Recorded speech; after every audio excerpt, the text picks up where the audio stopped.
नमस्कार, आप देख रहे हैं द हिंदी टॉप और मैं हूं आपके साथ आदर्श मिश्रा।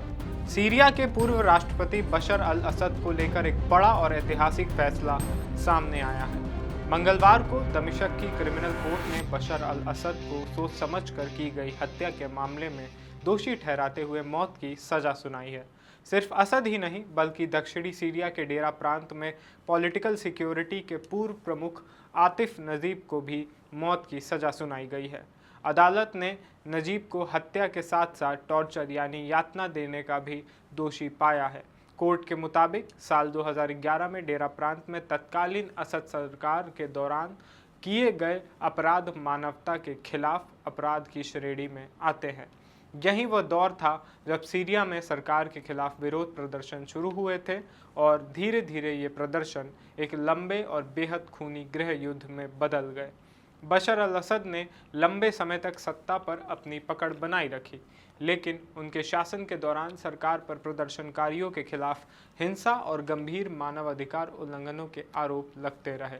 अब इतने वर्षों के बाद अदालत ने इन आरोपों से जुड़े मामलों में असद को दोषी ठहराते हुए मौत की सजा सुनाई है। इस फैसले का सबसे महत्वपूर्ण हिस्सा 2011 का डेरा आंदोलन है। डेरा को अक्सर सीरिया में असद सरकार के खिलाफ विद्रोह की शुरुआती जगहों में गिना जाता है। यहीं से सरकार विरोधी प्रदर्शनों ने जोर पकड़ा था और इसके बाद पूरे देश में संघर्ष फैलता चला गया। अदालत ने माना है कि उस दौरान सरकार की कार्रवाई सिर्फ सामान्य कानून व्यवस्था की कार्रवाई नहीं थी, बल्कि किए गए अपराध मानवता के खिलाफ अपराध की श्रेणी में आते हैं। वहीं आतिफ नजीब पर भी गंभीर आरोप साबित हुए हैं। अदालत ने उन्हें जानबूझकर हत्या और यातना के लिए दोषी माना है। नजीब को असद सरकार के दौरान डेरा में सुरक्षा तंत्र का एक महत्वपूर्ण अधिकारी माना जाता है। यानी अदालत के इस फैसले में सिर्फ तत्कालीन राष्ट्रपति ही नहीं बल्कि उनके शासन के सुरक्षा तंत्र से जुड़े एक वरिष्ठ अधिकारी को भी सीधे जिम्मेदार ठहराया गया है। इस फैसले की अहमियत इसलिए भी ज़्यादा है क्योंकि बशर अल असद लंबे समय तक सीरिया की सत्ता का सबसे बड़ा चेहरा रहे। उनके पिता हाफिज अल असद के बाद उन्होंने सत्ता संभाली और वर्षों तक देश पर शासन किया। लेकिन 2011 में शुरू हुए विद्रोह के बाद सीरिया एक बड़े गृह युद्ध में फंस गया। इस संघर्ष में लाखों लोगों के मारे जाने और करोड़ों लोगों के विस्थापित होने की खबरें सामने आती रही हैं। अब अदालत का ये फैसला उस पूरे दौर के अपराधों की जवाबदेही तय करने की दिशा में एक बड़ा कदम माना जा सकता है। हालांकि इस फैसले के बाद आगे की कानूनी प्रक्रिया और मौत की सज़ा पर अमल को लेकर भी कई सवाल उठेंगे, खास तौर पर इसलिए क्योंकि किसी पूर्व राष्ट्राध्यक्ष को युद्ध और मानवता के खिलाफ अपराधों के मामले में मौत की सज़ा सुनाया जाना अंतर्राष्ट्रीय स्तर पर ही भी बेहद महत्वपूर्ण घटनाक्रम है।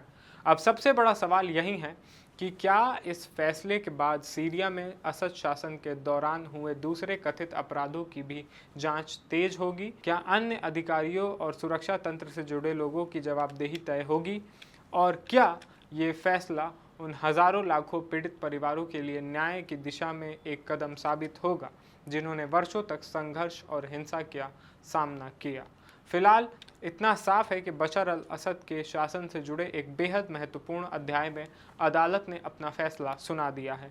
एक तरफ पूर्व राष्ट्रपति को हत्या के मामले में दोषी ठहराकर मौत की सजा दी गई है, तो दूसरी तरफ उनके शासन के पूर्व सुरक्षा अधिकारी आतिफ नजीब को भी हत्या और यातना के लिए दोषी पाया गया है। अब पूरी दुनिया की नज़र इस बात पर होगी कि इस फैसले के बाद सीरिया में न्याय की प्रक्रिया कितनी आगे बढ़ती है और असद शासन के दौरान हुए कथित अपराधों के लिए और किन लोगों की जवाबदेही तय होती है।